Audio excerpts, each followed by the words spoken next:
All right, I'm here with Michael, Jeromy, and Caleb of Heritage Advises. This is a really interesting story to me, and I think that the reason that I wanted to bring this on so much in the merger and acquisition series is this is something that, as an agency owner, I don't think that a lot of us think about as really even an option. We'll let them dive in and tell the story, but basically, this was an agency that was located in Washington, an agency that was located in Arizona, and an agency that was located in Missouri, all came together to create more efficiencies and just kind of get a bigger powerhouse going to form one agency. So we've heard from the big, huge folks that are trying to go out and acquire agencies, bring them into the fold. We've heard from folks that have had their agencies acquired by those bigger ones, but this is such a different story and such a different take. I know that it'll give you different insight on a different journey. Guys, thank you so much for being here today and for taking the time out of your day to do this. So I don't know, which one of you want to speak for the group, but tell me kind of just how this story came to be. Thanks, Abraham. We'll let Jeromy jump into it. He's our designated speaker. Perfect. That's part of why we came together, so Caleb and I don't have to talk as much. I like it. Depends on the day, Abraham. Depends on the day. So, we all met 4 years ago at an event, right? And it was a marketing event, and part of it was, using social media. So, we started looking at Facebook, YouTube, a lot of these different things. And as you've been to a lot of these events, you have a lot of time to meet agents, talk to them, get to know them. And Caleb and Michael and I just, we found a lot of common interests. And we had a lot of similarities. We were using a lot of the same programs. So after that event, over the next few years, we just worked a lot with each other, right? As Michael had, I think, referenced when we first talked, is some of us, we were all doing the same thing. So 3 of us were doing one thing, and it might have been a strength for one and not for the others. And as we started working with each other over the next few years, we realized we could accomplish a lot more and take over the insurance world a lot faster if we came together as one than trying to do it separately, right? It's similar to, I'm a big sports fan, so some of these, NBA players, I love basketball, they come together and they realize they can win more championships if they have other people that are great players than just doing it on their own. And it just happened that, it aligned at the right time. So we started working on it, I think last year, and it takes some time, but it was official as of February 1 this year. So that's the watered down version that kind of brought us all together. Sure. So now you guys were 3 different entities now formed into one. Were they all about the same size agencies as to one another, or maybe there were some that were a little larger, or how did that work? That's what made it difficult. That's why the process honestly took a while, because we are all very different size. Some of us a lot larger, some of us a lot smaller. So that process was a process, but no, we definitely were not the same size. Sure. And then, so obviously that translated into equity stake and all that kind of thing, right? Yeah. Correct. Yeah. So what's your guys' game plan? I mean, do you guys go out now? Are you looking for other agencies to acquire? Are you still looking to just do 100% organic growth, combination of the two? Yeah, that's interesting you asked that, because both, for the short answer, right? So organic growth is great. And one of the reasons we loved, Caleb and I wanted to market or merge with Michael, is Michael's great at marketing. Like, he does very well. He's done it on his own. He has his own YouTube channel called The Garden Nerd, and he's had a lot of success. He studies it, right? And he fine tunes that and continues to improve. So organic will always be a part of what we do, right? Our organic is probably a little bit different because we're big on education, right? Whether they're a client of ours or not, we feel like it's our duty to educate people, and that's going to help us through other avenues, grow organically. But we're also 50% acquisition. So before we merged, I had acquired quite a few agencies in a few years. When we came together, we felt like that would be a greater opportunity for us, right? Is to really be able to have processes in place and have a foundation where we could do that quite at a faster pace. I will just say that, right? So we probably talk to 1 or 2 people a week that are just looking, one, for help, right? So since I've been through the process, there's a lot of times we'll have conversations and we just help them because a lot of people don't know where to start, don't know what to do. And the benefit we've had is we just went through this merger and we went through, working with a consultant to get valuations individually as a whole. It's just a very confusing process. So whatever we can do to help others work through that and kind of get an understanding, that's what we strive to do, right? But also in that, it might end up being a good fit for us as well. So it's kind of interesting you asked that because we found a lot of conversations we've had is there's people that love the flexibility of running a business. They love being able to build their own financial freedom. They love being a part of something, but they realize running a business sucks. Like, let's be honest. Sometimes it just sucks, right? You wake up some morning, you're like, why am I doing this? So we've found quite a few agents we've talked to lately, agency owners that they want to sell, but they still want to work and continue that journey, And I think you get to a point you realize what's most important. Is it your name on the corporation and that you're the owner, or is it really having freedom of time, being able to earn money and being a part of something that you can build, like there's a purpose there, if that makes sense. So our strategy is both. We want to continue to grow organically, but acquisition is definitely something we're looking at all the time. Sure. So now you guys, so it sounds like this was just finalized in February on paper. Correct. Correct. Yep. Okay. So this is still really, really new.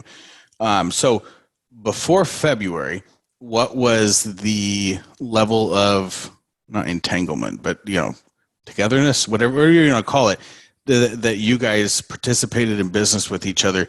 And then since February, what's been the change for each of you in your day to day? How have things shifted? So I'll tell you from my perspective, and then maybe Caleb and Jeromy want to jump in. But up until February 1st, we were still 3 completely individual entities. We weren't, bank accounts weren't official, carriers weren't official, none of that. We were still completely separate. Me, from a marketing perspective, because I knew February 1st was coming up, I had started with the website. I had started producing videos, and I had geared things up, but we didn't release any of that until February 1st. Now that we've come together, we're slowly but surely starting to separate roles to where I'm moving to more of a marketing angle and spending time on content and education. Caleb is moving more to an operations and process role, and Jeromy is moving more to the CEO role. So it hasn't been easy. There's been a lot of issues arise that we knew would arise, but slowly but surely we're starting to individualize and move into those individual roles. Sure. What about, go ahead, Caleb? Yeah, I'd say that pretty much what Michael said. I mean, we were running a lot of the same processes before, using similar forms for service and sales, a lot of the same marketing strategies. I mean, we really fed off each other, right? I mean, that was why we became such good friends. But, we were kind of, late 2020, early 2021, we were kind of looking at a lighter version of this, of what we're actually doing now. And now, and then at some point you realize that, we're doing all this similarly. We get along, if contractually we can firm up everything and have a goal in mind, we'll be more effective coming together. And Jeromy says this all the time, and it's true. Like, we don't have big egos, right? He talks, Jeremy's a big team sports guy. We always come back to basketball when we're, describing things, but we want to win. We care more about winning than we do about our own, whether my name's on the door or whatever, right? And so that was probably, and it's pretty eye-opening in this world, right? To know that you can meet two strangers and connect as quickly as we have, and be selfless in the process, because it does take a lot of selflessness to go through this, especially the way we're doing it. I think there's a lot of people that have a lot of bad experiences out there because of that, but so far we've been lucky in that. Let me touch on that real quick, Abraham, to what Caleb said. It is very interesting as we start to, move into our individual roles. Like Jeremy's like, oh, you're going to take that off my plate? Okay, I never have to think about that again. He's happy to give it up. I'm happy to give things up. We have complete trust in each other and no ego to where it's like, okay, Jeremy's the CEO. He's going to take care of this. I don't care. I'll hand that role off to him. And so it's very necessary if you're going to do something like us to not have those egos. Because if you have egos and you want your name on the door, you want a certain role or whatever, it's not going to work what we're doing. Sure. You have to be completely selfless. And I don't think we ran into anybody that told us this was a great idea. Yeah. Well, and I think it goes against conventional business wisdom, right? I mean, one of my first business mentors, I said, what's the biggest piece of advice you're going to give me? And he goes, don't ever have a business partner. And I'm like, and I get the logic, right? Like I 100% understand. But there's a lot of things too, contracts and different things like that, the way things are set up, who does what. And then it sounds like, so there's three of you. So obviously majority rules, right? So like 2/3 of you think you should go one direction. Has that happened yet where two of you think that one thing's a good idea, maybe one of them thinks the other way, and then you're all just rolling with it together? Or has pretty much almost everything been unanimous so far? A lot of discussion. There's a lot of discussion, right? Like sure. we probably discuss some things that we don't need to. And I think it might not be a direct answer to your question, but it really came back to what Caleb said is we knew we would be better as one. Right. So we also knew coming in that there would be things we'd have to discuss and work through that we didn't before, right? Like that was weird to me at first. It's like, oh, I better call and ask Caleb and Michael. Like those are thoughts that I've never had before. But because we're so focused, I'm sorry about the sports, we're here to win championships. We don't want to just make the playoffs. Right. Like we want to win championships, right? Because we're so focused on that, we're able to be objective and listen to each other. And then, basically everything we've decided on that's been a major thing, we have all felt comfortable with. But we talk through it, right? And we get opinions. We even get outside opinions from people. Right. And I think, not to toot our horns here, but none of us really care who gets the glory. And that's why, everybody said don't do it, but we knew it was going to work. We also went through, like I said, we got a consultant and we did everything we did to shore that up, but we just don't care, right? Like we really don't care. Michael might have 50 points one night and Caleb and I get 2 shots. Who cares? As long as we win, right? That's all that matters. And I would say, Abraham, it's been the opposite. Instead of like having to, 2 of us have to convince the other, it's actually been really nice when something's going on that in the past I just had to figure out myself. Right. And I just had to think my own thoughts and not say it out loud and talk to anybody. It's nice to get Jeromy and Caleb on the phone and we talk things through and we can get each other's advice and come up with a game plan that 3 of us have implemented instead of 1. Sure. No, absolutely. So let's go around. I mean, because I want to hear a little bit of backstory, like on each of you, because at some point in time, each of you was like, I'm going to start an insurance agency. How did that happen for each of you? I'll go first. I'll be brief. So I started working for an Allstate agent, captive agent, worked with him for a while. He sold his Allstate agency and decided to go independent. And so him and I at that point were partners in an independent agency. And then about 4 or 5 years ago, I bought him out and I completely owned what was known as Safe Street Insurance. And so that's kind of how my path into insurance was created. Perfect. I'm an SOB. So I was son of the boss. I bought my dad out. I don't know. It's probably around when we started talking, 2018, somewhere around there. But I've been in the insurance business the day I left college. So I had a really good mentor in my dad. Very unique thing from a boss, right? But also my father is he trusted me completely. I opened an office in another town.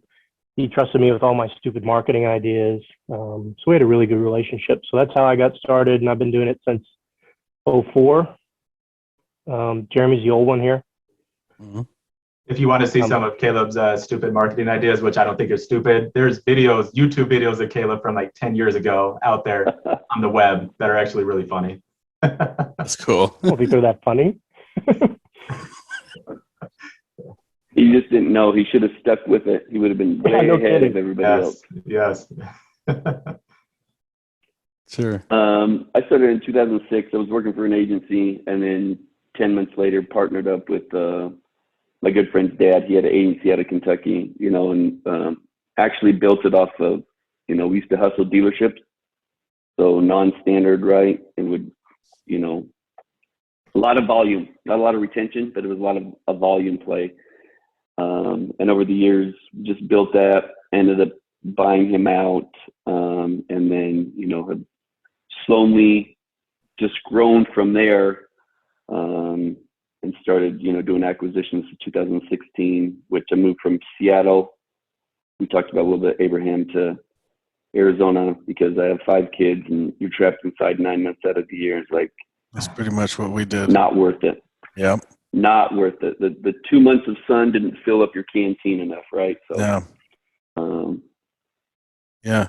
When we decided to make a break for the sun, and we weren't even sure where we were headed at first.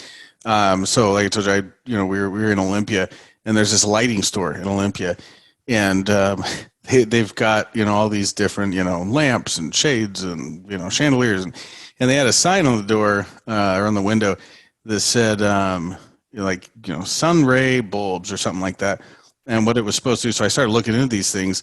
And what it's supposed to do is give you more, artificial sun rays, so that way you can be less depressed and feel like.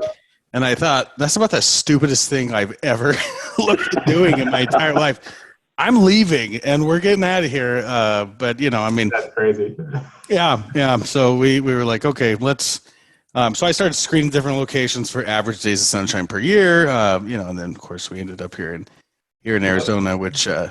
I've been here for almost 2 years, actually a little over 2 years now, and I still just go outside and look at the sky because, being born and raised in the Pacific Northwest, I'm like, man, it's a beautiful day, and everybody around me is like, it's like this every day, right? That's why I'm here, right? That's a beautiful day.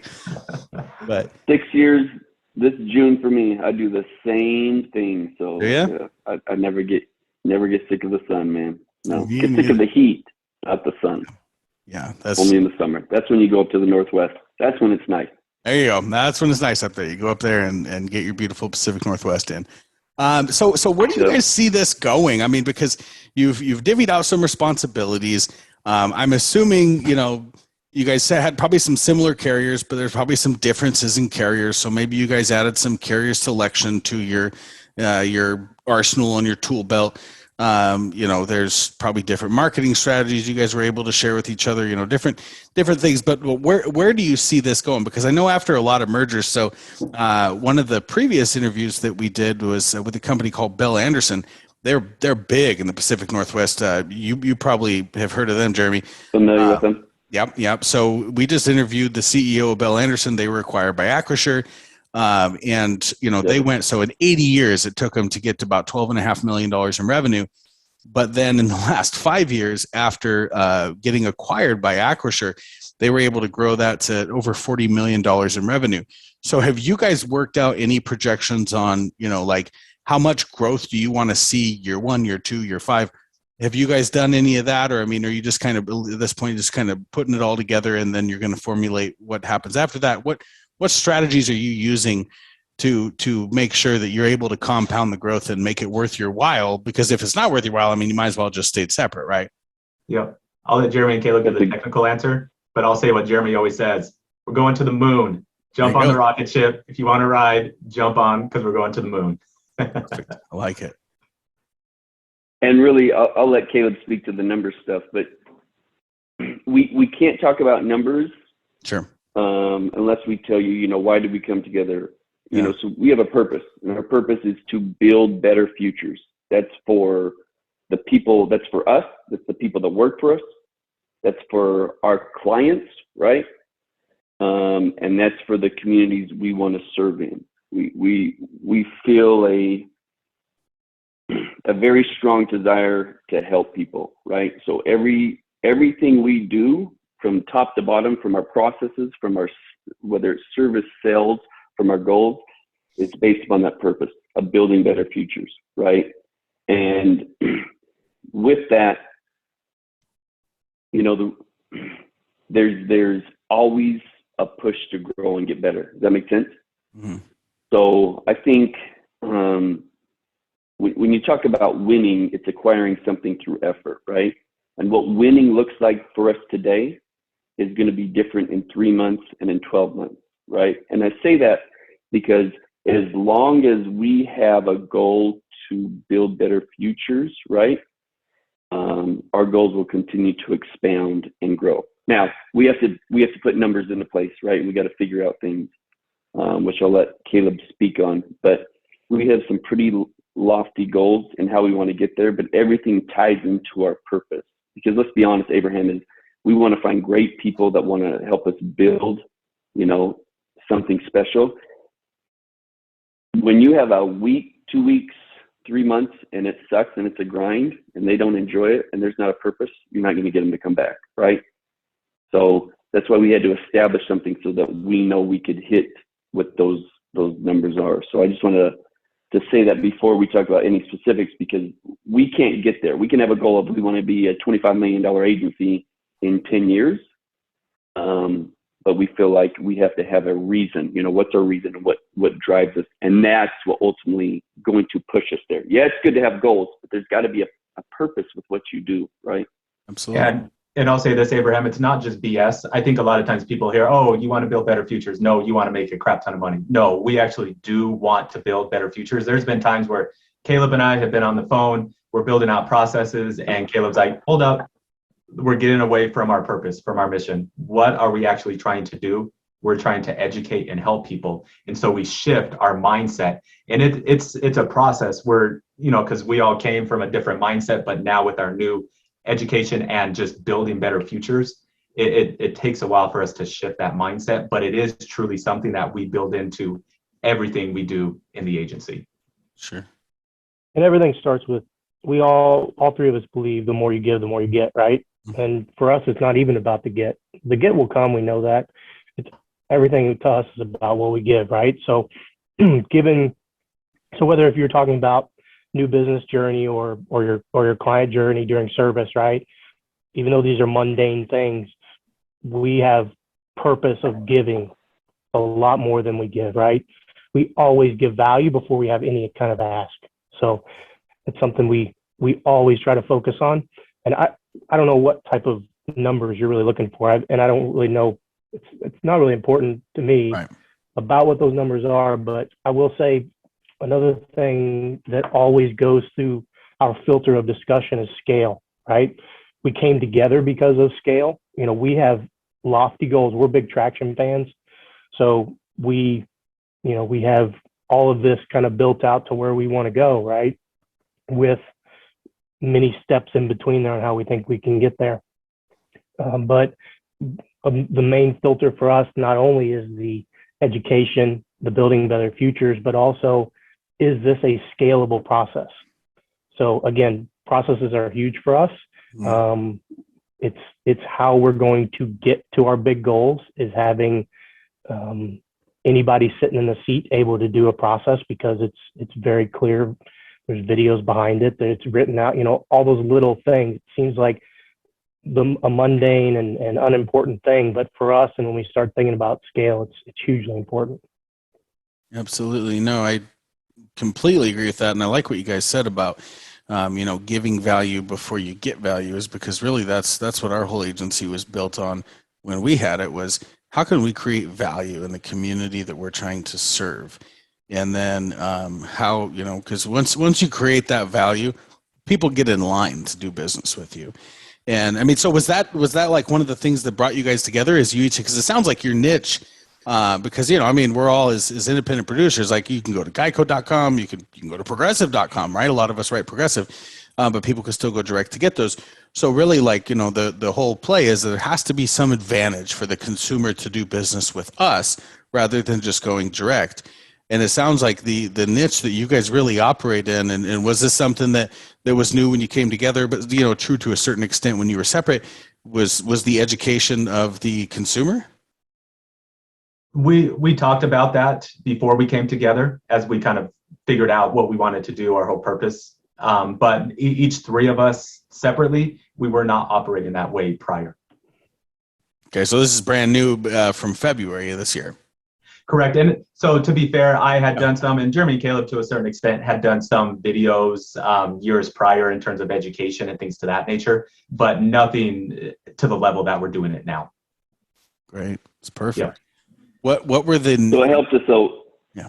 Sorry, Abraham, as we went through the traction process and as we were coming together, we felt like that was a need in our space, right? So that's why going through the process of traction, going through evaluating your goals, what we want to accomplish, we just realized that was what we needed to do. And we felt like a lot of it's not done, right? And we're just talking about educating consumers. We're not talking about our clients, right? So our goal, sorry, Michael, is to educate, what was it this year? 10,000 people on our YouTube channel, right? So we don't care if they're a client of ours or not. We just felt like this is a space that's needed. Insurance is very confusing. It protects, really your business or as an individual, things that matter most, your family or what you worked hard to create. And it's something that's important in doing, right? Is that we're able to provide that. So it was just kind of interesting coming together as we refined who we were individually as businesses and knowing we needed to get better. That's the overall feeling that emerged from there. Is like, you know what, we're lacking the education. And Michael, he's a little bit humble. He did do that a lot, and he did a good job of doing it, right? He's just running with it. If that's all he has to spend time on, right? And we'll be able to help a lot of people, and that's the goal. That's perfect. What were your niches, or did you guys have niches, or were you just kind of generalist agencies prior to? Because I know you had said, Jeromy, that you had done a lot of like work with dealerships, so like kind of a lot of just volume, not maybe much in the retention space, but a lot on the front end. Was that mainly your niche, and then Michael and Caleb also after that? Yeah, I would say personal insurance. We got out of that a few years ago. I don't know, 2015, 16, maybe, where it died off. But it was mostly what a lot of us, the three of us, did was online, right? So through GMB, using YouTube, using Facebook, writing more the package client. But I'll be honest, is my agency, we weren't good at narrowing down who our ideal client was, right? And then being able to really go after them. So, but a lot of it was just online. We were 80% personal lines, 20% commercial. We had some niches there, like in liquid gas propane space, and different things. But that was essentially it. And I was 100% a generalist agent, like 98, 99% personal, did hardly any commercial. Awesome. Yep. And I was, 50-50 personal commercial. So we do have some commercial niches that we are going after. Like what Jeromy mentioned, liquid propane gas, nonprofits, contractors, municipalities, stuff like that. So we do have some niches on the commercial side, but the biggest thing what Jeromy just mentioned is we're trying to not be everything to everybody anymore. On the personal line side, we're truly defining who our ideal client is and just going after them. And that's our goal on the personal line side. Yeah, well, I think it's a smart goal. And, the customer that is wanting to know more about their insurance and what their insurance covers will probably have more lines, have be a little bit more established, kind of more maybe a preferred or ultra preferred type of risk. So I think that's a very, very smart play. If you guys had to give one piece of advice to a group of folks such as yourself, looking at formulating a group to create a powerhouse and go forward in that method of a merger or acquisition instead of maybe more like the traditional method, what would that advice be? I would Call say, oh, I would Call us, let us help you. yeah, call us. Call us, we'll help you. No, Feel free to plug yourself too. I mean, put out phone numbers and websites there, because this is something that probably from scratch, I would imagine difficult would be maybe a little bit of an understatement. 100%. It's an understatement. We've learned a lot, and like we talked about a lot here, our main purpose is to educate and not just our clients. So if there are people out there who want to talk, who are thinking about it, yes, please call us. We're more than happy to talk to you. But I would say from my perspective is you need to know what your strengths and your weaknesses are, be honest with yourself, and then find people that their strengths are your weaknesses. Yeah. Drop your ego and realize that I don't think there's one business owner out there that's going to be good at every aspect of running a business. It's just impossible. Even the successful people that, are the sole owners, they have hired help that fill in for their weaknesses. For sure. And so I just think you have to be honest with yourself, drop your ego, and then find people that can fill your weaknesses. Yeah, I think that's great advice. I would say this. Oh, go ahead, Caleb. I was going to say, I agree. The ego thing has been the biggest thing for us. I mean, you have to choose what your goals are. And if you want to let yourself get in the way of that, you're never going to reach those, right? I mean, we can talk about how much of a pain E&O was, contracts, the legal side of things, but which that's why I actually said call us so we can kind of give you a full list of those things. Because there's so many to mention that were a challenge that we never, you get into this and you never really, you can't think of everything, right? It's just impossible. Mm-hmm. So we've found a lot of things that we wish we would have known about beforehand, but that's the biggest thing is leaving the ego at the door. Yeah. Yeah, I would echo that. And I would say this is the way I looked at it. Obviously, it's sports. It's like, who do I want on my team? I knew a lot of agents I've worked with, or you meet throughout, the last few years I've met. But with Michael and Caleb, it came very apparent, like those are two guys I wanted on my team, right? And I would say my team, but if I'm going to be a part of a team. And I knew they wanted to win as bad as I did. So if you have people that want to win that bad and that are good people, then it goes back to ego. But right, no matter what, is you're all going to be on board with the same goal. And I'd say the number one thing someone can do is you got to get to know them, right? Like that's the biggest thing. We got to know each other. Does it take 3 years? Probably not. We had discussions. We interacted with each other, right? Like we were on trips together. We knew somewhat of our families. There's just a lot of intimate details you get to know, and then you can make a decision if you're comfortable or not working with someone. And once you are, number two, what's even more important, we set it up as if it wouldn't work out. Does that make sense?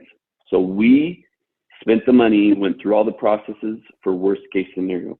And I just find it interesting in who we worked with and other people. A lot of people don't do that, right? Like they don't set it up for the breakup, and that's what you have to do. So because we all had the friendship and we felt comfortable working with each other, along with we set it up for a possible breakup, it made us all very confident, right? We went through the steps, the contracts, like Caleb said, talking about compensation, like everything. Like we opened up our agencies to each other, so we all knew what we were getting into. There was really nothing we didn't discuss. That's awesome. Well, guys, I really appreciate you taking the time to share with me and with our audience on this. How can folks get a hold of you guys if they're interested in talking further with you or learning more?